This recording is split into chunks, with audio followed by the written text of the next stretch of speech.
Hey guys, welcome back to DemDMs. I'm Panda Ghost. And I'm Matt. We just announced that we will be recording my next campaign this fall. So if that is of interest to you, please consider subscribing. It's free, and you can always unsubscribe later. This will be the first in a series of interviews with my players, so that you can be acquainted with their characters. Today will be Matt's character. So if everyone's ready, let's slide on in. Alright, so first question for you, Matt. Sure. Can you give me a brief description of who your character is and what is their profession? Sure. So my character's name for this campaign is going to be Malachai Corvinus.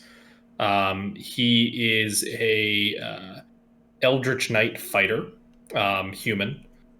He is in the world that we're going to be playing in. He is a member of the Raven's Edge, which is a group of essentially magic cops, effectively. With the idea is that it's kind of comparable to, like, think of like the Witchers from the Witcher series, where they have a little bit of magical power to help them kind of keep the over indulgent mages in line, so to speak, and kind of deal with crimes done by these otherwise powerful mages. Yeah, and that reminds me, for my campaign, it is a lower magic campaign. I put it out there to my players that I would prefer not to have full casters in the party. Yep. Yeah, and I took some things with it to kind of give him more of a kind of feel with like lesser magic in combat. So it's a lot of things that aren't super damaging, but can give him a lot of utility to kind of protect against that, as well as kind of the inspiration behind it was actually off of the Mage Slayer feat, which he does have. I wanted to give a reason in the canon of this world why he has this, and it kind of built out a whole character around it, actually. And we kind of played around with some cool, backgrounds and things like that to give him, a wholly singular feel to himself, which is really interesting. Yep. So you're kind of trying to go for more like a AntiHero vibe. Is that Sure? correct? Yeah, I mean, he's kind of, for those who have seen the unfortunately underrated Last Witch Hunter movie with Vin Diesel, it's kind of that, and a mix of that and The Witcher. So he's going to be a little bit more quiet, a little bit more temperamental at times, depending on when people get on his nerves. And he is a fan of the drink. So it'll be an interesting character, because if as my players know, I'm very one to play a little bit of like an outgoing character. So it's gonna have to kind of be me, like, white knuckling at the table, trying to keep from saying something all the time. Yes, and I do appreciate you playing more of a stoic character. It'll let some of the other players that are normally a little bit quieter to hopefully come out of their shells a little bit more. Sure. Yeah. Benefit of having a DM as a player as well. So then, so since you're kind of like this magic cop, right? Then why is your character on an adventure right now? What's his current goal? So it's kind of under the assumption that he is constantly on the move, hunting these otherwise nefarious magic users, or kind of in search of magic users misusing their power. So I believe kind of my initial concept for this would be that he is looking for information on a magic user that he's currently following. Yep. And so has reached out to the local lord of the town we're going to be starting at to kind of see if he could pick up some information and get some more ideas to where this mage might be. So it'll lead to kind of like a alternative reward outside of gold, necessarily. Yep. Always looking for those extra rewards, especially with the low magic setting. You gotta have other rewards other than just magic items because there's not going to be Mm-hmm. a whole lot of them, right? Sure. Cool. So kind of already touched on the why he's adventuring, but like, what are that's kind of his short term kind of goals. What's more like Mm-hmm. his life goal, right? Um, he's actually kind of a unique character, because honestly, the way that I view him is very much similar again to like Geralt in the Witcher series. Mm-hmm. He doesn't really have like lofty goals. He's kind of like, one day I'm probably gonna mess up and die, and that'll be fine. You know what I mean? Like that'll just be some random Tuesday, right? He's a little bit again pessimistic, because kind of one of the concepts about him is that he's not really very well favored in common society, right? I envision that because he's tied to magic and kind of it is a low magic setting, and people associate Yeah. a lot of like magic users with the problems that are plaguing civilized people. Correct. Correct. Um, I get the sense that people just don't like him because they remind him of that. And so he's probably just like, you know, getting kicked out of bars without, being offered a drink or something like that or whatever. So I feel like he's just like, life is just unending, stupidity, and people are morons, and here we are, right? You know, so I don't necessarily know if there are lengthy goals per se. I mean, maybe over the course of the campaign, he might pick up some things, but as of right now, I don't think so. All right. Yep. And speaking of being disliked by the general population, well, also Hmm. even higher class society because they feel like they can't trust him because he's this he's a magic user that kills other magic users, Yeah. kind of shady, right? Hmm. But are there any kind of other things that haunt your character personality flaws that he has? Yeah.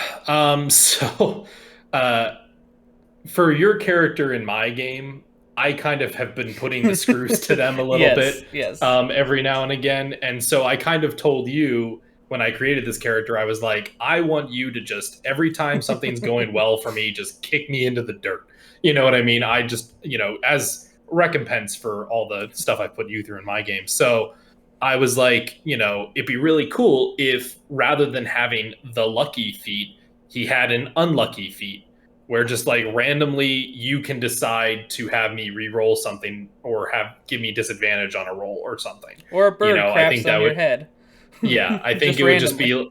be, it would kind of just reinstill in that character, like, yes, everything is random, chaotic pointlessness, and here we are, Hmm. right? I'm very interested to find out because I think I've always had the idea to play an atheist in D&D because D&D it's kind of established in the rules that the gods exist, right? Right.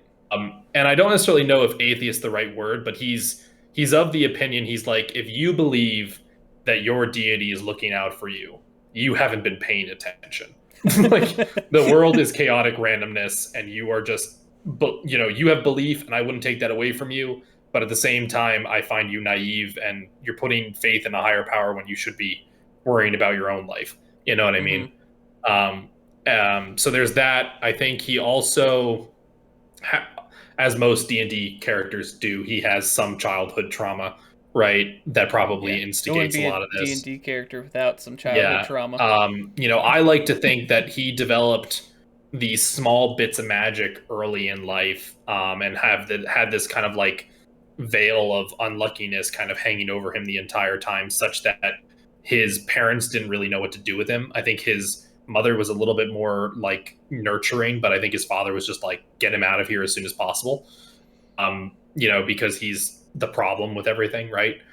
Um, and so I think they sent him off to this, magic school in, I believe it's Corden, you Yeah, said the was the capital city of capital Corden. city. Yep. Um, and went there hoping to become, this wizard, mage, whatever, and kind of just really had a hard time getting through like even the basic stuff, Hmm. until this kind of new path of being part of the Raven's Edge kind of presented itself to Yep. him. And I think it's kind of something where if he could be doing anything else, especially like if he could have been the wizard and not be this random, group, right? I think he would have much preferred that. And I think he's just kind of has been wallowing in that, ever since. And I think he also doesn't like that a lot of his job is dealing with the real like dregs of society. Yeah. Right.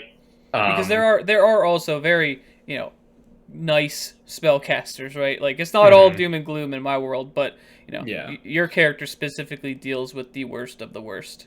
Yeah, I like to think that a lot of his clientele, if you will, is ignorance based, right? Yes. Or kind of subterfuge. Like maybe occasionally a lord would pay for him to go hunt down a rival that they said was this evil magic user, and they were just some random guy that they didn't like, right? And so he just has this kind of mistrust of that. But I think all of this has developed into a pretty substantial drinking problem. And when he's not drinking, he's kind of, tracking and on the road and doing all these things. He's not really in one place for that long. I think he maybe had some childhood friends when he was back at school, but I think those have long since departed from him, and have kind of gone on their own way. I came up with this idea that, because Malachai is kind of a long name, and I kind of want to have him go by a nickname occasionally. I like the idea that most people and like a lot of his friends in school would call him Mal, right? But like his mother would call him Kai, but nobody else calls him that, and it would be really off-putting if somebody did. So he goes by Malachai, or just a random member of the Raven's Edge, right? And all form of derogatory terms that probably would take. You know what I mean? Yeah.